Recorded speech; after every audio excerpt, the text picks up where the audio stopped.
வணக்கம்.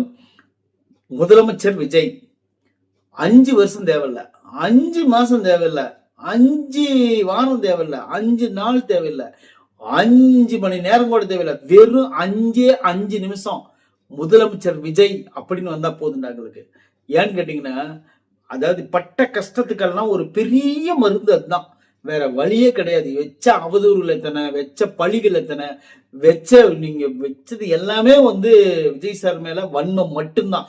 அந்த வன்மத்துக்கெல்லாம் ஒரே மருந்து முதலமைச்சர். அதாவது ஜோசப் விஜய், ஜோசப் விஜய்ன்னு சொல்றாரு பாத்தீங்களா, ஜோசப் விஜயாகே நான் அப்படின்னு சொல்றாரு பாத்தீங்களா, அந்த ஒரு நொடி ஒண்ணு போதுண்டா உங்களை எல்லாத்தையும் அது நான் என் வாயால சொல்லக்கூடாது, நீங்களே தெரிஞ்சுக்குவீங்க அப்படின்னு சொல்றேன். எத்தனை முதலமைச்சர் வந்தாலும் சரி, இதுக்கப்புறம் 10,000 முதலமைச்சர் வரட்டும், ஜோசப் விஜய் அப்படின்னு அந்த லிஸ்ட்ல அதுல இருக்குண்டா, அது ஒண்ணு போதும் எங்களுக்கு. நீங்க அதுக்கப்புறம் நீங்க ஜெயிச்சுக்கங்க, என்னவோ பண்ணிக்கங்க, ஒன்றும் பிரச்சனை இல்லை. I don't care. ஆனா அந்த 7ஆம் தேதி அவர் பதவி ஏற்கும் போது நேரு உள் விளையாட்டு அரங்கத்துல பதவி ஏற்கிறாரு. அப்போ ஜோசப் விஜய் ஆகிய நான் அப்படிங்கிற ஒரு வார்த்தை, அந்த ஒரு வார்த்தைக்காக தான் மக்கள் எல்லாம் எதிர்பார்த்துட்டு இருக்காங்க. முதல் கையெழுத்து எதுக்கு போடுவாரு அப்படின்னு சொல்லிட்டு பார்த்துட்டு இருக்காங்க. கிட்டத்தட்ட பாத்தீங்கன்னாலும் அவர் இந்த 2,500 உதவித்தொகை, மகளிருக்கு அனைத்து பேருந்துகளுமே இலவசம், அப்புறம் பாத்தீங்கன்னா 6 சிலிண்டரு, அடுத்து பாத்தீங்கன்னா நிறைய தாலிக்கு தங்கம்னு நிறைய அறிவிச்சிருக்காரு. என்னென்ன திட்டங்கள் நிறைவேற்ற போறாரோ எல்லாம் நிறைவேற்றுவார் கண்டிப்பா. அதை பத்தி ஒன்றும் கவலையே பட வேண்டாம்.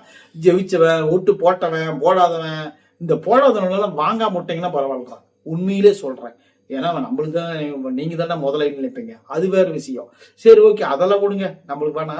அடுத்தது எப்படியும் முதலமைச்சர் ஆயிட்டாரு விஜய், அது வேற விஷயம்.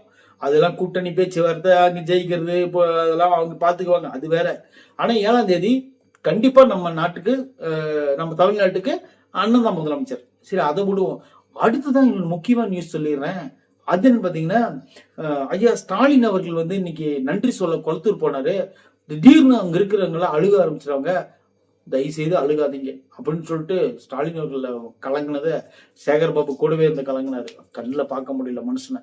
ஓகே, அது ரொம்ப வருத்தமா தான் இருக்குது. ஆனா இருந்தாலும் என்ன பண்றது, தளபதி ஜெயிக்கணுமே, அதுக்காக வருத்தப்பட்டுதான் ஆகணும்.